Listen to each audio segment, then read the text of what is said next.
bí o bá ń wọ aṣọ pupa sùn, a máa ṣílẹ̀kùn fún ìkórìíra, àmúbọ́ àti ìjákulẹ̀ láti wọnú ayé láti wá jà ọ́.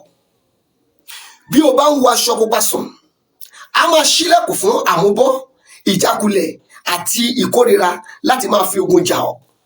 Gbogbo àwọn tó bá ń bẹ lábẹ́ ìpín ìṣẹ̀dá ìràwọ̀ tí mo fẹ́ sọ nípa rẹ̀ yìí, wọn ò gbọdọ̀ máa wọ aṣọ pupa sùn. Bẹ́ẹ̀ ni, wo àṣírí ìràwọ̀ tó rè o. Ẹ share fídíò yìí. Sórí àṣírí ló mọ̀ tó ju ayé ẹ̀ sínú ogun. Àṣírí làwọn kan mọ̀ tí ayé wọn fi bọ́ nínú ogun. Àṣírí Olúwa ń bẹ pẹ̀lú àwọn tí ó bẹ̀rù rẹ̀. Gbogbo ẹnikẹ́ni tó bá ti ní àṣírí, ó ti ní kọ́kọ́rọ́ àṣeyọrí nílé ayé. Gbogbo ẹnikẹ́ni tó bá ti ní àṣírí, tó mọ àṣírí tó di ayé ẹ̀mú yẹn ló pè ní the code that hold your life. Tó bá ti ní àṣírí, tó bá ti mọ àṣírí tó di ayé ẹ̀mú, yóò ju ayé ẹ̀ sínú ogun. You need to understand the code of your life. There is a code that holds your life, which you need to understand. If you are using ES star, either Gemini, Libra, or Aquarius, you must understand this thing. You must not use a red wrapper.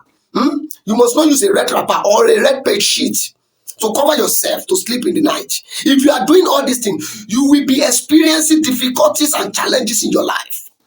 Tó o bá ti ń fi aṣọ pupa sùn, yálà o tẹ́ sórí bẹ́ẹ̀dì àbí o ń dàbòrà, tó o bá dẹ̀ ń bẹ lábẹ́ ìpín ìṣẹ̀dá ìràwọ̀ afẹ́fẹ́, ìbá jẹ́ Gemini ni, ìbá jẹ́ Libra ni, ìbá jẹ́ Aquarius ni, tó o bá ti ń ṣe nǹkan tí mo sọ yìí, tó faṣọ pupa sùn àbí ojú aṣọ pupa as your bed sheet, a máa ṣílẹ̀kùn fún ogun àmúbọ́, ogun ìjákulẹ̀ àti ogun ìkórìíra ìnídìí láti máa fi ogun jà ọ́.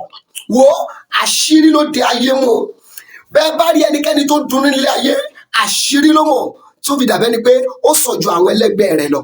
Tẹ́ bá sì rí ẹnikẹ́ni tí kò rí ọ̀nà àbáyọ sí ayé rẹ̀, àṣírí ni kò mọ̀ tó fi wà lẹ́yìn ju àwọn ẹlẹ́gbẹ́ rẹ̀ lọ. Àṣírí ni kò lọ mọ̀. O láti mọ àṣírí tó di ayé ẹ mú.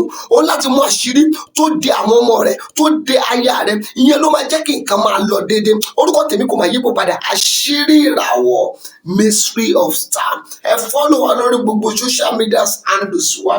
Àṣírí ìràwọ̀, mystery of star. Nọ́mbà mi ò yípo padà 08054 353629. Ẹ share.